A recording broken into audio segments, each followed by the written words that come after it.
关姐，我们刚刚讲到，现在加拿大的总理卡尼之前跟川普吵跟什么一样，但没想到他现在说什么，我们加拿大也算是一个中间的国家，那种中等实力的国家，所以我们也要去参战中东。结果他竟然还爆了个惊天大料，他竟然把习近平给卖掉了。他竟然说习近平在私底下跟各国元首讲说，不要在公开的场合教训我，你们要给我一点面子啊，这面子很重要。你们打我打成这样。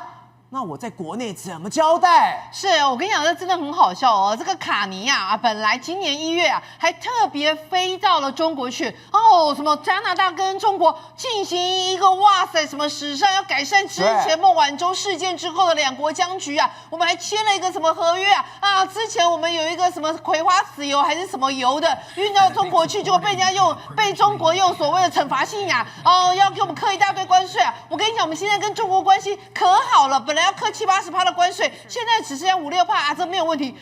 讲的两个好像很好朋友一样。结果伊朗战争之后，习近平的小老弟伊朗被打成这样，结果卡尼说：“哎呀，夸帕卡丘，原来中国是纸老虎啊！”马上转变，对，现在竟然见风转舵，短短不到几个月的时间，这样看起来只有1个多月，舵就直接转了，180度大逆转哦！开始就讲说，我跟你讲啊，我去年11月啊，我跟习近平第一次见面的时候啊，他怎么跟我讲说啊？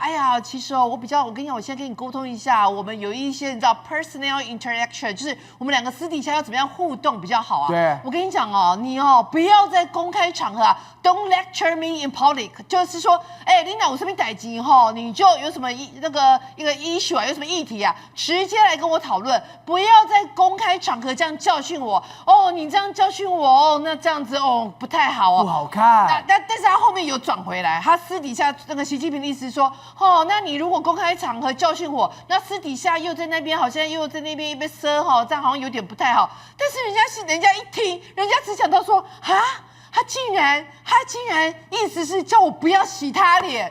所以他今天为什么特别在这个场合会把这件事情讲出来？他还说，好奇怪哦，习近平不是一个掌管14亿人口的一个大国的领导人吗？习近平在这一种国际场合，他其实是很没有自信的一个人。你看，这是之前在哪里？这是2023年他去参加金砖那个5国的一个会议的时候，他本来哇塞大摇大摆走进去，有没有？有那个我们14亿人口大国进来了，有没有那个鼻子往下看？走着，奇怪了啊！我的翻译怎么没跟上？对，我的翻译被挡起来，被挡在外面，有没有看到？就后来呢，你看习近平走着，没有保姆在旁边，你猜不？他不太敢走，他后来就有点一直看，人类。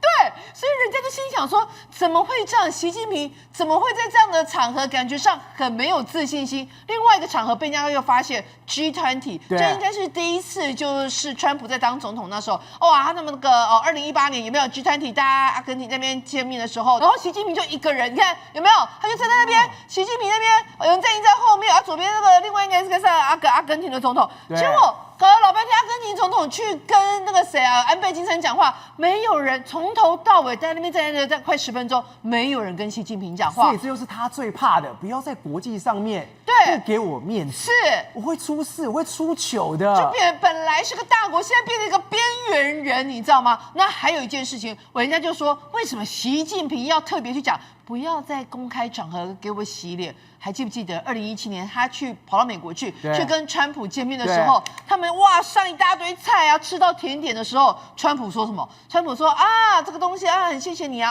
by the way我们刚刚好那个已经有10几架战机上面装了59个飞弹往叙利亚轰炸过去。我们两个，你是我的贵宾，吃到甜点的时候，我告诉你，你小老弟的小老弟的小老弟，现在准备被我轰炸了。甜点是毒药。对所以你就吃下去吗？这个 saving 你知道就当下那个习近平怎么样？他就在确定了一次之后，他就这边对啦，如果他真的用化学武器对付那个老百姓跟小孩的话，那这样子不 OK。怎么突然之间人家打你小老弟，你不帮你小老弟讲话，还一副做得好 ，good job。所以人家都说嘛，习近平其实这样，他在公开场合你这样子突然刁他，你突然将他一军他没有办法招架，所以他私底下跟你讲说，拜托啦，有什么议题私底下来找我，公开场合帮我留点颜面。宏观取材，厘清真相，犀利精准，深入剖析，时刻掌握关键新闻时事，不漏接。老时段，新气象，我是钟浩和，关键时刻2.0全新出击。